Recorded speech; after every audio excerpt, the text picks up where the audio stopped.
February 1945.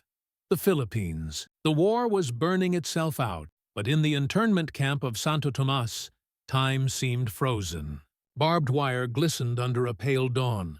The air smelled of rust, sweat, and damp earth. Beyond the fence, the distant thud of artillery rolled through the horizon. Slow, rhythmic, endless. Inside a dim concrete room, a woman screamed. Her voice cut through the silence of starvation. She was not a soldier. She was a German civilian, a prisoner of war, emaciated, trembling, and in labor. American guards froze. None knew what to do. Then, from the next barrack, an army nurse, Lieutenant Mary Louise Rasmussen, dropped her canteen, pushed past the guards, and knelt beside the woman. No enemy, no rank. Just two women in the middle of a collapsing world. One bringing life, the other saving it. Hours later, as bombs echoed across Manila, a child's cry rose through the camp. Fragile, defiant, alive. It was the sound of humanity surviving inside a war built to destroy it. By 1944, the Second World War had become a war without mercy. Civilians were bombed, cities erased, and whole populations uprooted. Amid the ruins, a hidden chapter unfolded, one seldom mentioned in the chronicles of strategy and steel. It was the story of female prisoners of war, women caught in a conflict that cared little for their existence. Across continents, thousands of women, nurses, missionaries, Red Cross volunteers, and wives of soldiers found themselves behind enemy lines. When the Japanese army swept through Southeast Asia, entire families were captured. In Europe, German, Polish, and Dutch women were taken during the Allied advance.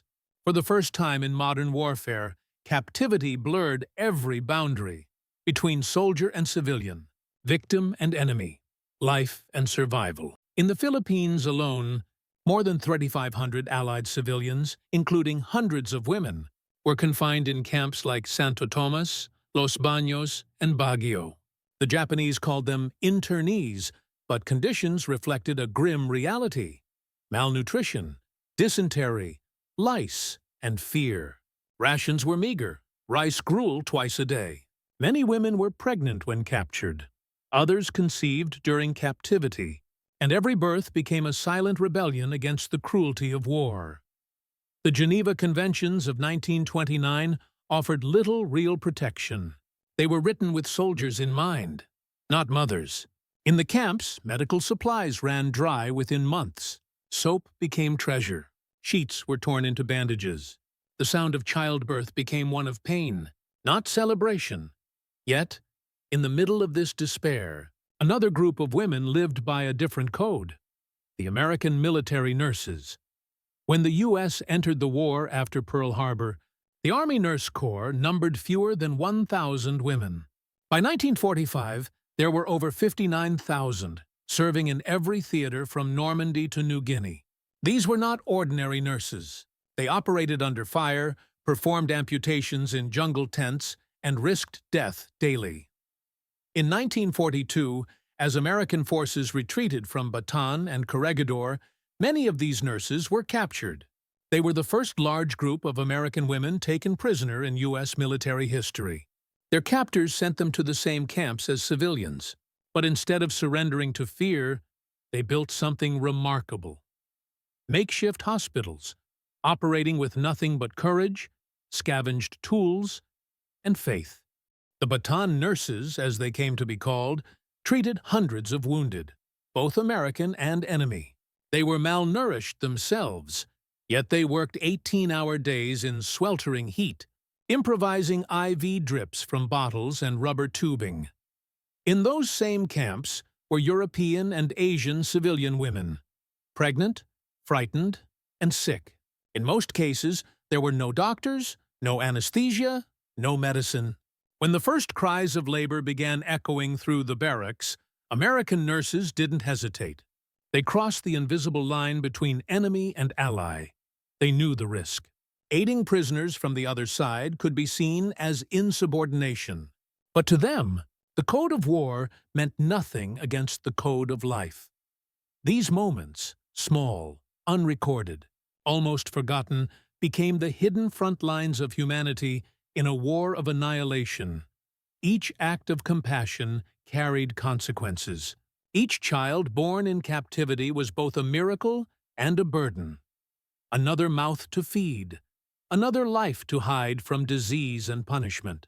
Yet, against all odds, dozens of babies were delivered safely in internment camps between 1942 and 1945.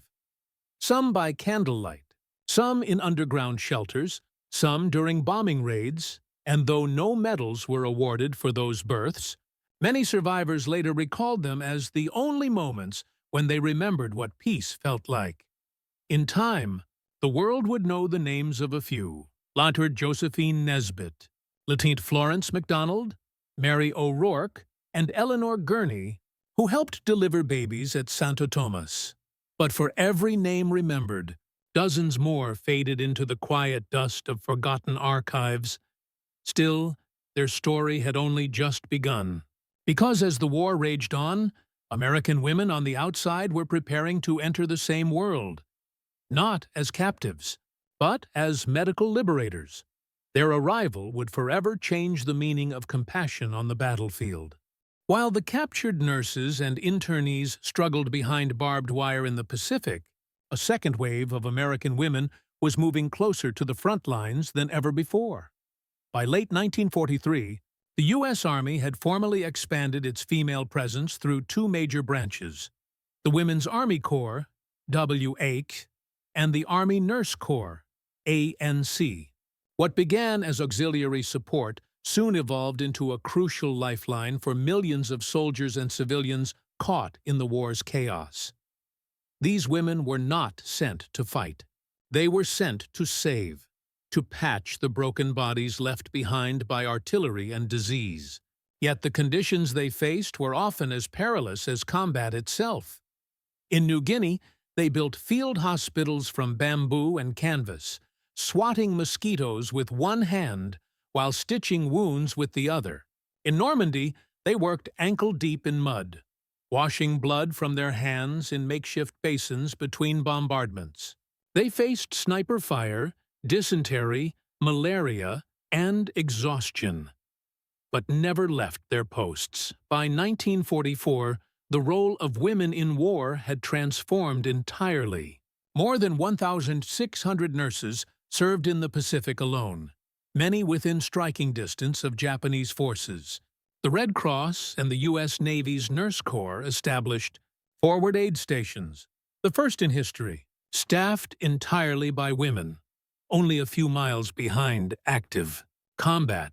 And as the war turned against Japan, their duties began to shift from caring for American wounded to something far more complex: treating enemy civilians and prisoners. After the liberation of Manila in February 1945, American nurses were among the first to enter internment camps that had held Allied civilians and foreign women for years.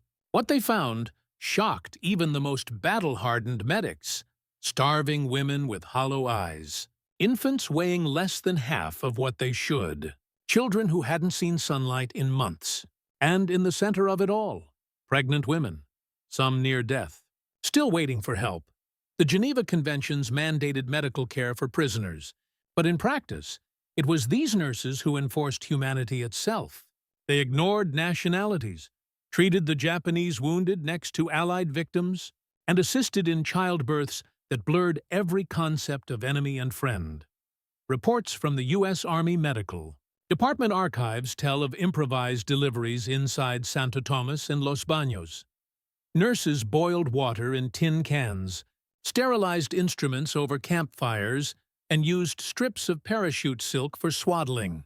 Many births occurred during air raids, the cries of newborns mixing with the thunder of bombs outside. One Red Cross nurse later wrote, "When I held that baby, I couldn't tell who she belonged to. American or German, it didn't matter. She was just alive." And that was all that mattered. For these women, medicine was not just a duty. It was resistance. Each child delivered was a defiance of the world's descent into barbarity. Meanwhile, on the other side of the war, German nurses trapped in Eastern Europe were facing their own hell. Many became prisoners of the Red Army. Some were forced to tend the wounded of the very armies that had destroyed their hospitals. They, too, performed births amid hunger and fear, sometimes saving the lives of Russian mothers, earning rare moments of mutual respect. In both East and West, a quiet truth was emerging. The women of war were bound by the same instinct, to preserve life when everything else demanded death. The post-war military reports would later describe these interactions clinically as non-combat humanitarian medical incidents. But, to the women who lived them, they were acts of mercy in the ruins of civilization. By the end of 1945, over 200 American nurses and countless civilian volunteers had treated or delivered babies belonging to prisoners, Allied, Axis, and local populations alike. In many cases, these acts occurred without orders, without oversight, and without recognition. In the chaos of liberation, a strange peace settled over those camps. Former captives and their American caretakers stood side by side, holding infants born into both captivity and freedom. The cameras that entered days later captured the faces of skeletal survivors, but rarely the babies in their arms. Those children became symbols of survival, proof that even in humanity's darkest hours, compassion had refused to die. And that compassion would soon be tested again in the final months of the Pacific War, when American and Japanese women found themselves in the same rooms, surrounded by rubble, bringing new life into a world still burning. The human angle, when compassion crossed the fence. In war, every boundary hardens, nation, uniform, ideology. But inside the prison camps and makeshift hospitals of 1945, those lines dissolved under the weight of something stronger: humanity.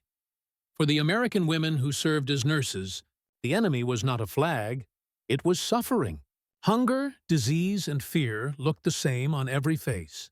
They had seen too much death to deny life to anyone. When they stepped into Santo Tomas after liberation, the stench of starvation filled the air. Human beings, barely alive, shuffled out of the barracks. Amid the chaos, a woman screamed, a sound both ancient and immediate: labor pains. She was German, a former civilian clerk, now a prisoner herself. Lieutenant Mary Louise Rasmussen dropped her kit and rushed forward. Around her, soldiers hesitated, unsure whether to help or step back. But Mary didn't ask permission. In the middle of the ruined courtyard, she spread a blanket on the dirt floor and knelt beside the woman. "Breathe," she whispered. No camera captured that scene. No medals were awarded, but those who witnessed it said everything about the human spirit. That even in the shadow of hatred, compassion could find its way through barbed wire. For the women who lived it, this was the moment when war stopped being a line between nations and became a struggle between cruelty and kindness. Each birth, each act of mercy, carved a small crack in the walls of vengeance that war had built. The medical angle, healing without tools. The medical conditions these women faced were beyond desperate.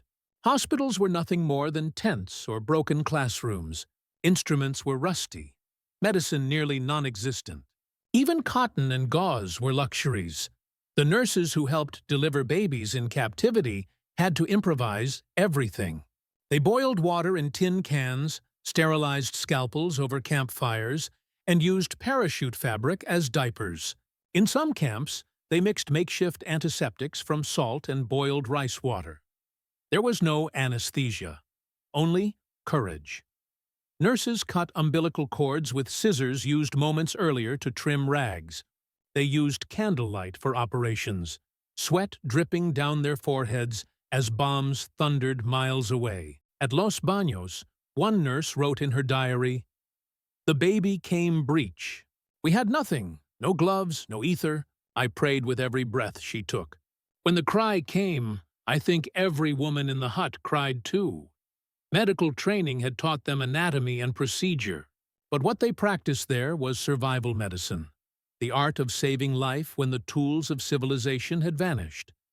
They fought infections with sunlight, fever with hydration, and despair with gentleness.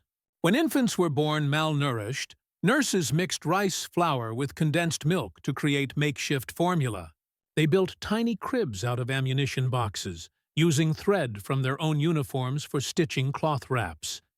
Every newborn was fragile, every mother half dead.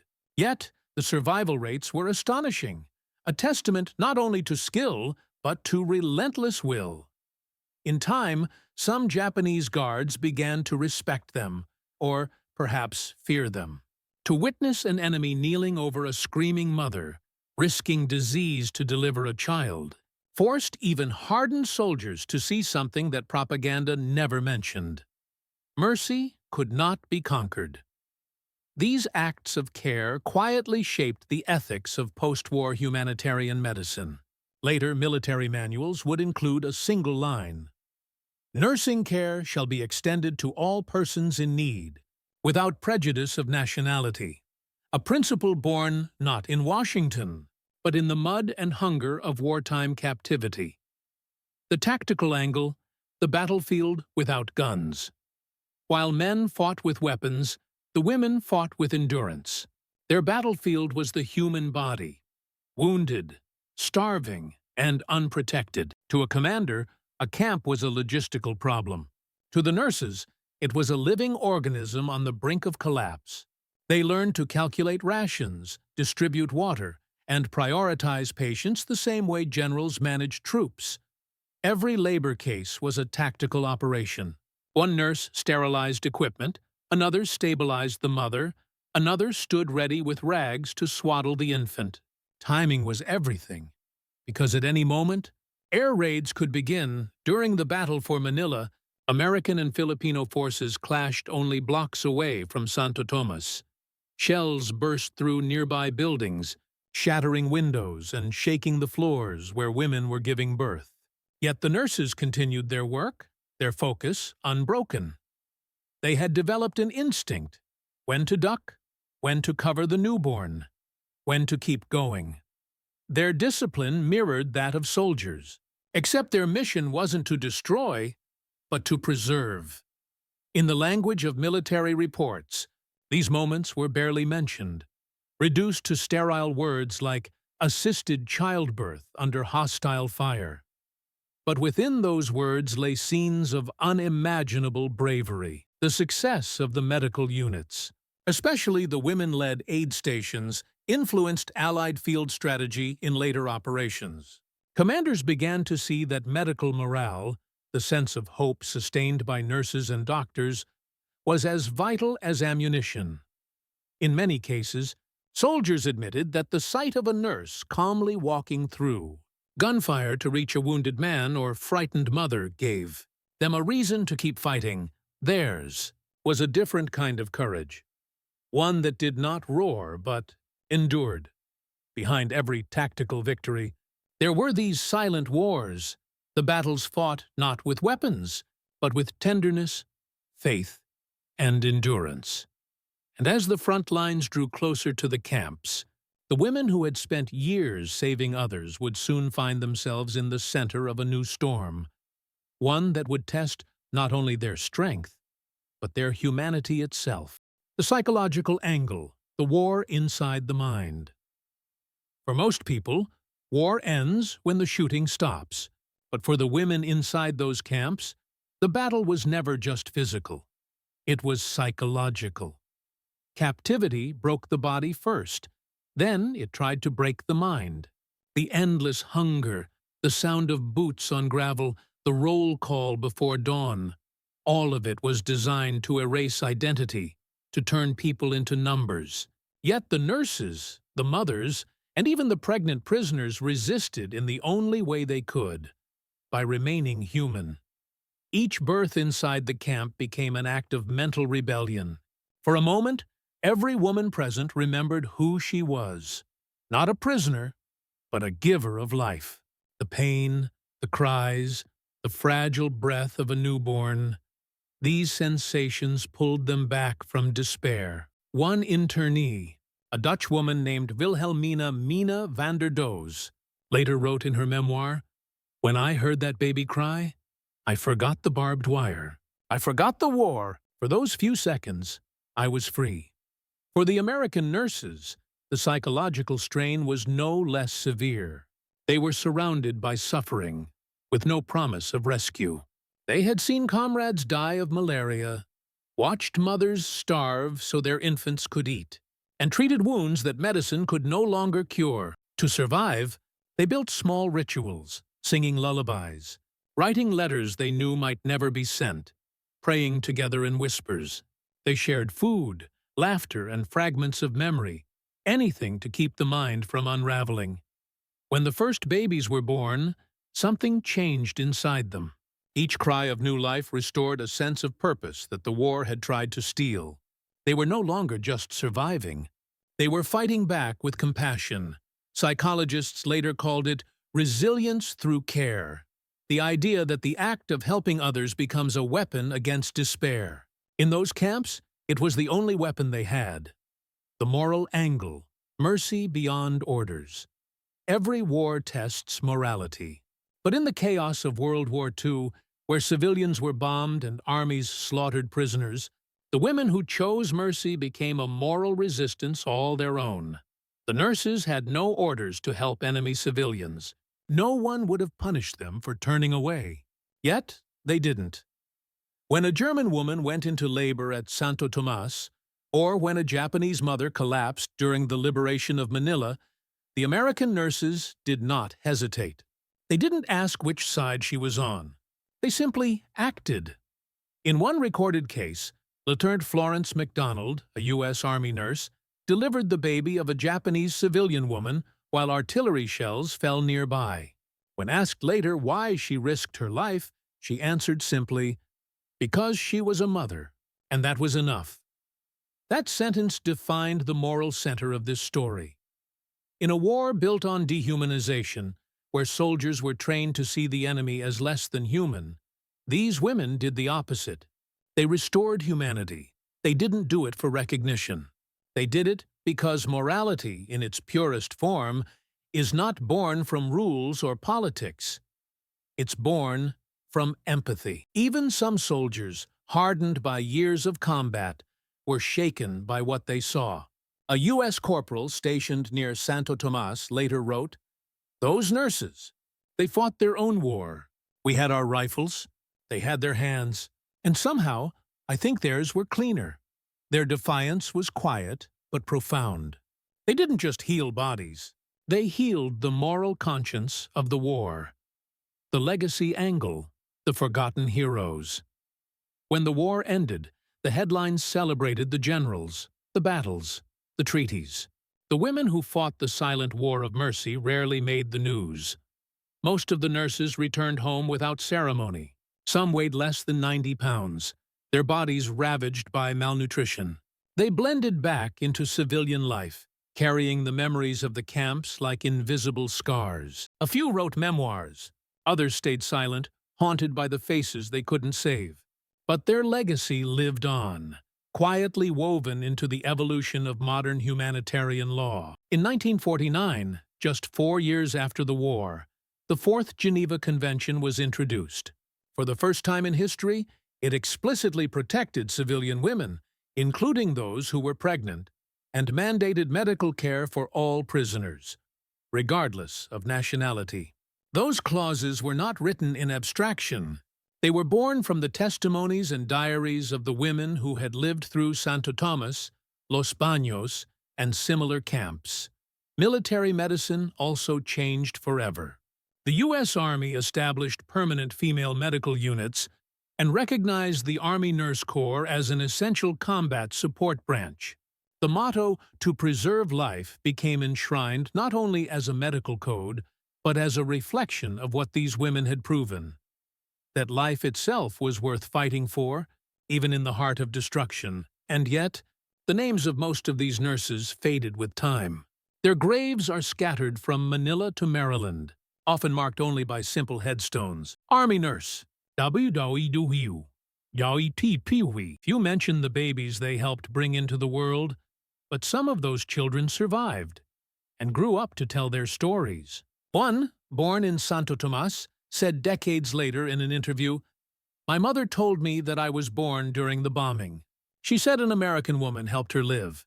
I never knew her name, but because of her, I am here." That, perhaps, is the truest measure of legacy, not in medals or monuments, but in the quiet existence of those who lived because someone refused to let hate decide their fate. The war would soon end. The barbed wire would fall. But in the last months of that brutal conflict, when nations were collapsing and bombs still fell from the sky, these women, forgotten by history, proved something timeless. That compassion is stronger than conquest. That mercy is the last victory. February 3rd, 1945. Manila, Philippines. The city was burning. American forces had broken through the Japanese defenses on Luzon, and the long-awaited liberation of Manila had begun. But inside the walls of Santo Tomas internment camp, 3,700 civilians, men, women, and children, still waited, starving and weak, unaware that freedom was only hours away. The morning began like every other. Thin rice gruel for breakfast. Roll call in the courtyard. The sound of distant artillery, closer than yesterday, but no one dared to hope. Then, just before dusk, the silence shattered. Machine guns rattled outside the walls. A shell exploded beyond the main gate, followed by a sound no one expected. American voices. Liberation had come. The internees surged toward the windows, crying, shouting, some too weak to stand. From the north side of the compound, tanks appeared. Shermans of the 1st Cavalry Division. Their crews smashed through the main gate, scattering the Japanese guards. The first soldiers through the breach were stunned by what they saw. Emaciated civilians waving rags like flags of surrender, and women clutching infants who had never seen daylight. The soldiers called for medics, and within minutes, a group of American nurses, those who had survived years of captivity, stepped forward to assist the wounded. Among them were Lieutenant Josephine Nesbitt, Lieutenant Florence MacDonald, and Lieutenant Mary Louise Rasmussen. They had endured 3 years of hunger, disease, and despair. Now they were back where they belonged, tending to the living amid the chaos of liberation. But even as cheers echoed through the courtyard, another cry rose from one of the barracks. Not a cheer, a scream. A woman was in labor. She was Anna Weiss, a German civilian internee, captured in Shanghai and transferred to the Philippines months earlier. She was already malnourished, her body frail, her skin the color of parchment. The shock of the gunfire had triggered early labor. The nurses knew they couldn't move her. The building shook with each nearby explosion. Outside, Japanese snipers still fired from surrounding structures. There was no electricity, only lantern light. Florence MacDonald grabbed her field kit. Josephine Nesbitt tore sheets into strips. Rasmussen steadied the mother's head and whispered, "You're safe now. We'll get through this." The delivery began as tracer rounds lit the night sky beyond the windows. The room reeked of sweat, fear, and smoke. Somewhere outside, a tank engine roared. Inside, a nurse pressed her hands against a woman's abdomen and prayed the next contraction wouldn't be her last. They had no sterile instruments, no anesthesia, only instinct and courage. As the baby crowned, another explosion rattled the room. Dust fell from the ceiling. The mother screamed again, and this time her cry was joined by another. High-pitched, fragile, new, a baby's first breath in the middle of a war. For a moment, the nurses froze. Then Florence laughed. The first true laughter anyone had heard in months. She held up the infant, bloodied but alive, and wrapped her in a torn blanket. Outside, soldiers stormed the remaining guard posts, shouting orders and exchanging fire. Inside, a nurse whispered a single word over the newborn. Freedom. It was the first baby delivered in Santo Tomas after liberation. Minutes later, a medic burst in, rifle slung over his shoulder. He stopped dead at the sight. An American nurse holding a newborn beside a German mother. The irony of war seemed to vanish in that instant. He removed his helmet, knelt, and whispered, "God Almighty." When dawn came, the fighting had moved on, but the memory of that night lingered like a scar. The camp was liberated, yet hundreds lay sick or dying. The nurses barely slept. They worked for days without rest, delivering food, treating wounds, comforting mothers who had lost everything. Journalists arrived later, documenting the liberation of Manila. They photographed the soldiers, the tanks, the flags, but not the women in the shadows who had delivered life while the world burned. One of the soldiers later wrote home, "I've seen bravery in battle, but what those women did that night was something else. They didn't just fight for freedom. They fought for the future."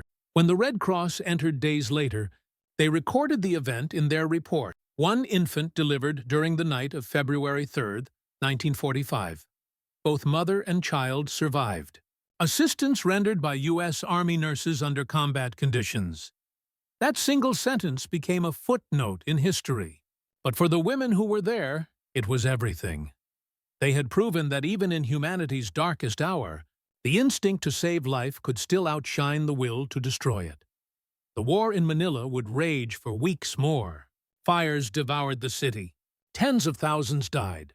But inside the battered walls of Santo Tomas, a single child's cry became the sound of renewal, the sound of something the world thought it had lost: hope. When the sun rose over Manila on February 4th, 1945, the smoke still hung low across the city, thick, acrid, and black. The sound of battle drifted from the streets beyond Santo Tomas, but inside the camp, another kind of silence had settled. It was the silence that follows exhaustion, the kind that comes when fear finally gives way to disbelief. The internees, some too weak to stand, sat under shattered windows staring at the soldiers who had freed them. The nurses, gaunt, hollow-eyed, uniforms hanging loose on their frames, were already back at work. Liberation had come, but duty had not ended. The camp had become a triage zone. American medics poured in supplies, and the nurses took charge instantly, transforming chaos into order. The very women who had been prisoners hours earlier were now commanding emergency wards with military precision. Among them, Lieutenant Josephine Nesbitt and Lieutenant Mary Louise Rasmussen tended to mothers and infants who had survived the night. Anna Weiss, the German woman who had given birth amid the fighting, lay pale but breathing. Her newborn slept beside her in a crate lined with rags, a child who had entered the world as freedom entered the camp. Outside, liberated civilians knelt in prayer. Some sang hymns.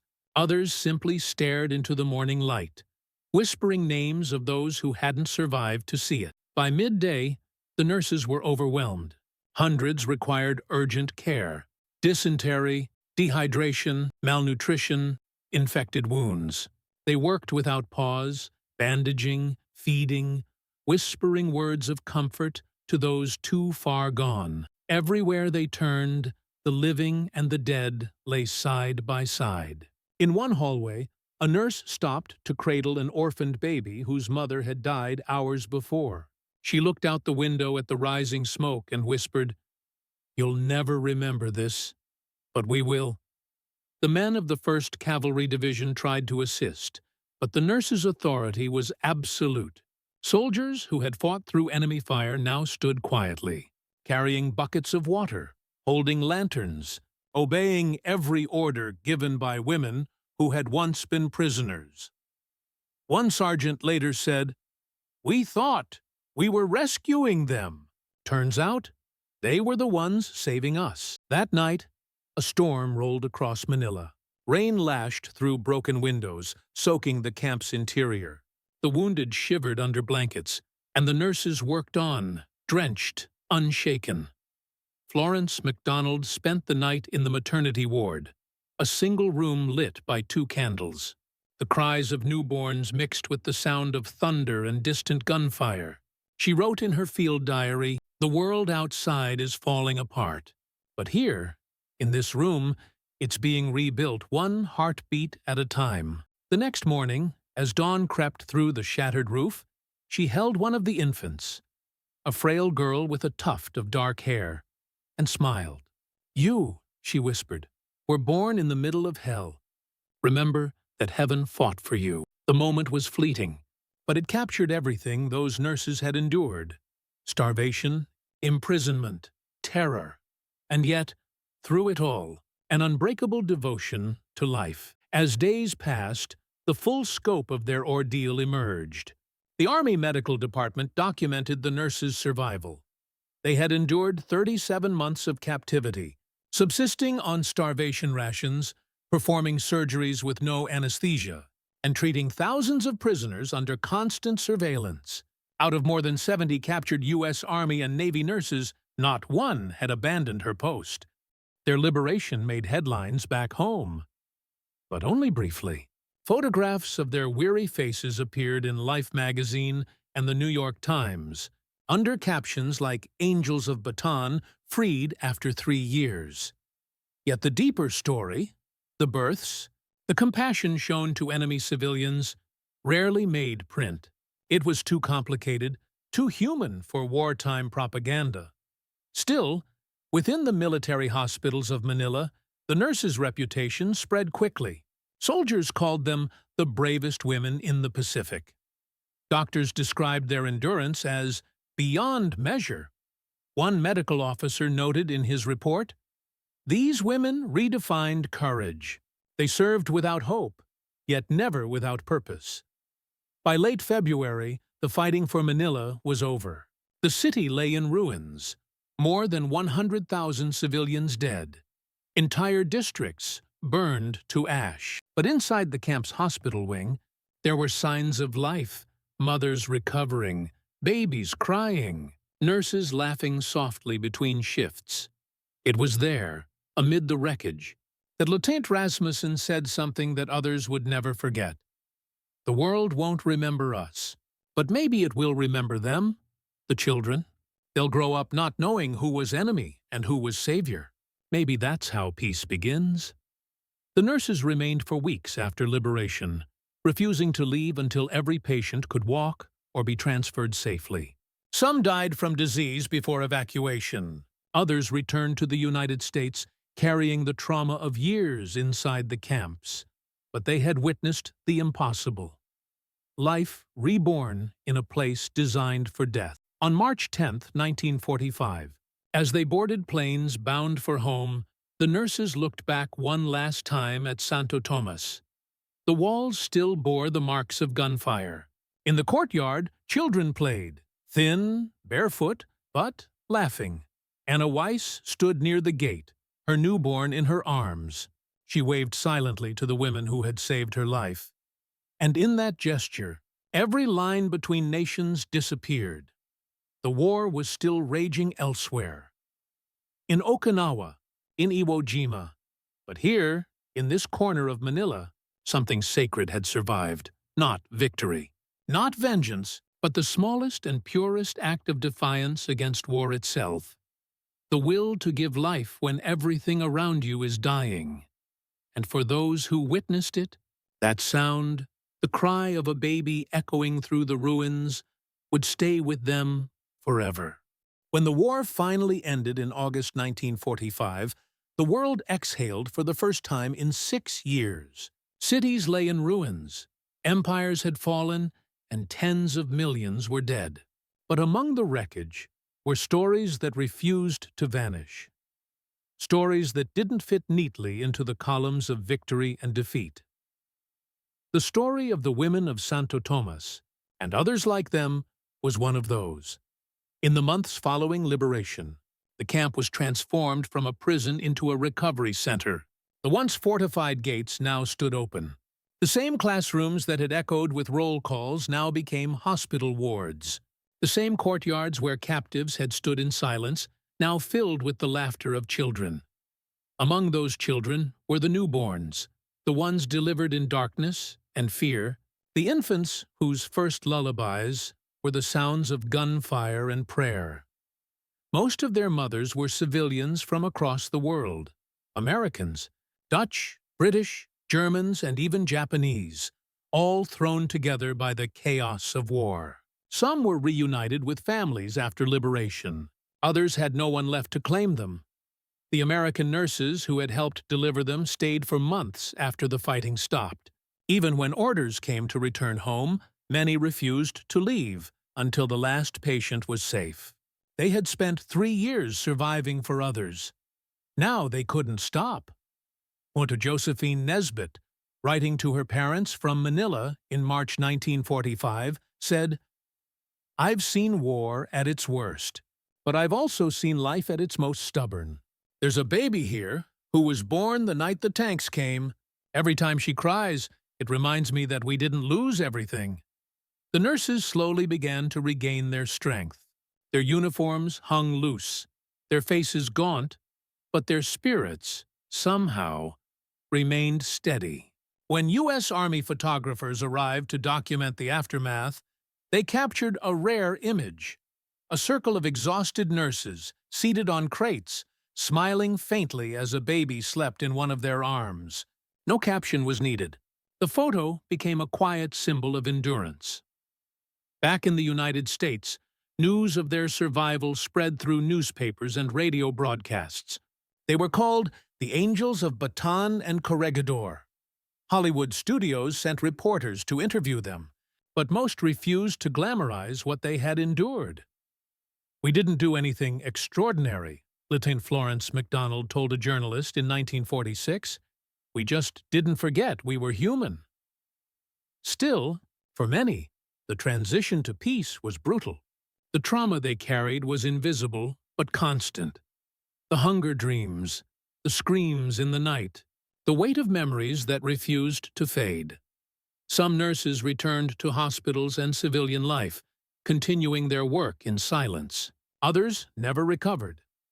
Lieutenant Mary Louise Rasmussen, who later became a leader in the Women's Army Corps, rarely spoke of Santo Tomas again.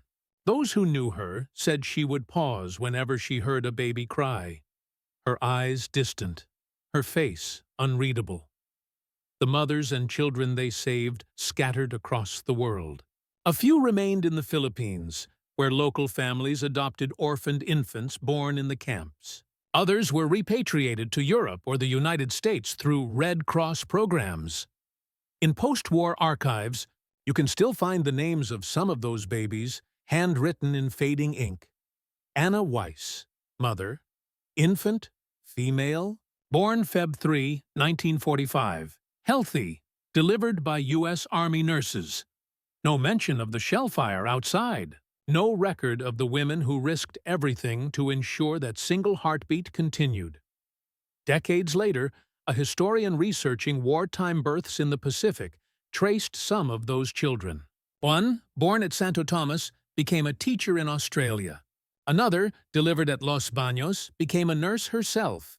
Each carried the quiet knowledge that their first breath was taken in the middle of the world's greatest firestorm, and that strangers had chosen compassion over vengeance to bring them into life. Meanwhile, the military establishment began to understand what those women had achieved. Reports from the U.S. Army Medical Department and Red Cross were studied by post-war committees. They documented not just survival, but innovation, field medicine without equipment, childbirth without hospitals, the ability to maintain morale under psychological collapse. Their endurance helped shape post-war reforms. The Army Nurse Corps was made a permanent part of the U.S. Army in 1947. Women were granted equal military rank for the first time in history. Humanitarian medicine became central to future U.S. operations, from Korea to Vietnam. The lessons of Santo Tomas, that mercy could exist even in total war, had become doctrine. Yet for the nurses themselves, the legacy was simpler. They didn't speak of medals or recognition. They remembered faces, mothers holding babies, soldiers kneeling in silence, the sound of one newborn crying while artillery thundered outside.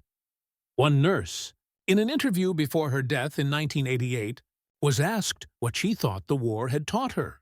She paused for a long time before answering, "That humanity isn't something we lose in war.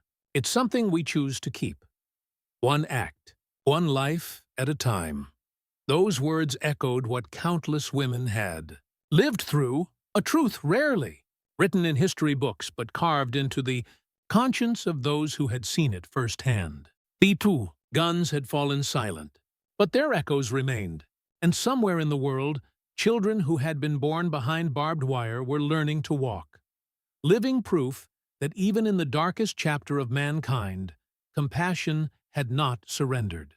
The war was over, but for the women who had lived through captivity, and for the babies born amid it, the end of conflict did not bring the end of its shadow. In the months following VJ Day, Manila was a scarred city. Entire districts were reduced to skeletons of stone. Churches stood roofless, hospitals gutted, the smell of smoke still clinging to the wind. Yet, in the midst of the destruction, the American nurses worked quietly, helping civilians rebuild what was left of their lives. They could have left. Many were ordered to. But they stayed. The last of the Bataan Angels, as the press later called them, refused evacuation until every surviving internee, mother, and child had been transferred to medical care or repatriation ships. They slept in tents pitched on ash-covered ground, used wrecked classrooms as maternity wards, and continued to deliver babies months after liberation. Even after peace had been declared, hunger remained. Typhoid, dysentery, and infections spread rapidly among the freed civilians. The nurses fought on, against disease now instead of enemy fire. Their mission had become something larger than duty. They were no longer healing soldiers. They were rebuilding humanity itself. When they finally returned to the United States, they were welcomed as heroes. Crowds greeted their ships in San Francisco and Los Angeles, waving flags and throwing flowers. Newspapers printed photos of gaunt women smiling faintly beneath headlines, like "Our angels return home." But behind the parades and medals was quiet pain. Many of the nurses suffered from what we now know as post-traumatic stress. They woke at night to phantom cries, flinched at the sound of thunder, and avoided the smell of smoke. Some never spoke about the war again. Others poured their memories into journals that would not be published until decades later. Florence MacDonald, who had delivered Anna Weiss's baby during the Battle of Manila, rarely gave interviews. But in one letter to a fellow nurse, she wrote, "The hardest part wasn't what we did, it was what we remembered. You can stop a war. You can't stop the echoes." The children born in the camps grew up scattered across continents. Some were raised in the Philippines. Others were taken to Europe, Australia, or America. Many never knew the full story of their birth until adulthood. In 1979, a reunion was held at Santo Tomas University, the same place that had once been a prison. Among the attendees were former internees, surviving nurses, and two of the children who had been born there. One of them, now a woman in her 30s, stood before the crowd and said softly, "I was born when the bombs were falling. My mother told me that an American woman held me first. She never remembered her name, but I've carried that kindness all my life." The audience fell silent. There were no flags, no speeches about victory, only tears. History, as it often does, moved on. The stories of these women were buried under larger narratives: generals, battles, and treaties. The world preferred the sound of triumph to the quiet dignity of endurance. But in archives and memoirs, their traces remained. Medical logs marked birth under fire, fragments of letters, faded photographs showing thin women smiling beside makeshift cribs. Historians would later piece these fragments together, uncovering the hidden network of female heroism that had spanned both sides of the front. They found similar accounts in Burma, Singapore, and Germany. Allied and Axis nurses alike who had chosen mercy over ideology. It was, in every sense, a parallel war, one fought not for territory, but for the soul of humanity. In 1983, the U.S. Army finally established the Army Women's Museum, dedicating a permanent exhibit to the nurses of Bataan and Corregidor. Among the artifacts displayed were a rusted surgical scissor, a Red Cross armband, and a hand-sewn blanket, labeled simply, "Used during childbirth, Santo Tomas, 1945. Visitors rarely lingered long. Few realized the weight of what they were seeing. That beneath the horror and statistics of World War II, there had been a handful of women who had chosen life over death, even for those called their enemies. Some of those nurses lived long enough to see their story finally told. Lieutenant Mary Louise Rasmussen, who later became director of the Women's Army Corps, was interviewed in the 1970s. When asked what moment from the war stayed with her most vividly, she paused and said, "It wasn't the surrender. It wasn't the liberation. It was that night when we heard the baby cry. That was when I knew we hadn't lost ourselves." That single line, simple, quiet, human, carried the weight of everything the war had tried to erase. By the time the last of the Bataan nurses passed away in the early 2000s, their story had become a rare piece of light in a century defined by destruction. They had delivered life in places built for death. They had healed the enemy without question. And they had proven that even in humanity's darkest hour, compassion does not surrender. It simply waits for someone brave enough to keep it alive. And yet, one truth remains unshakable. Their legacy was never just about the war they survived. It was about the lesson they left behind. That kindness, once chosen, can outlive even the fiercest of wars. The world they rebuilt was imperfect, scarred, and haunted. But in the silence of their story lies the clearest message of all: that mercy, once given, becomes eternal. History often remembers war by the noise it makes, the thunder of artillery, the roar of bombers, the speeches of generals.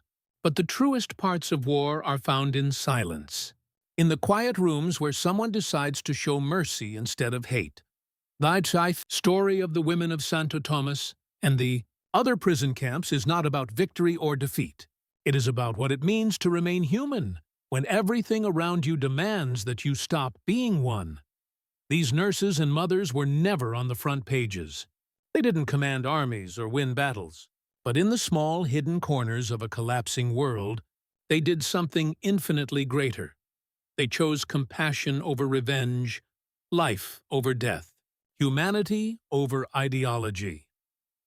In those moments, when a starving nurse reached for an enemy mother's hand, when a newborn's cry rose above the sound of shell fire, something extraordinary happened. War itself lost its power. Because no matter how vast the hatred, no matter how deep the ruin, the act of saving a life remains the ultimate rebellion against destruction. When that first baby cried on the night of liberation, the soldiers outside heard it. For many, it was the first pure sound they'd heard in years, a reminder that beneath the uniforms, the nations, the flags, we are the same species, capable of both unspeakable cruelty and unbreakable grace. The women who lived through those nights are gone now. Their names fade in archives, their photographs grow yellow with age. But the children they delivered, the lives they touched, and the lesson they left behind endure. It is the same lesson whispered through every generation that has seen war. That even in our darkest hours, humanity survives. Not through force, but through compassion. And in that single night at Santo Tomas, as bombs fell and a baby cried, the world was reminded of something timeless, that the smallest act of mercy can echo longer than the loudest war.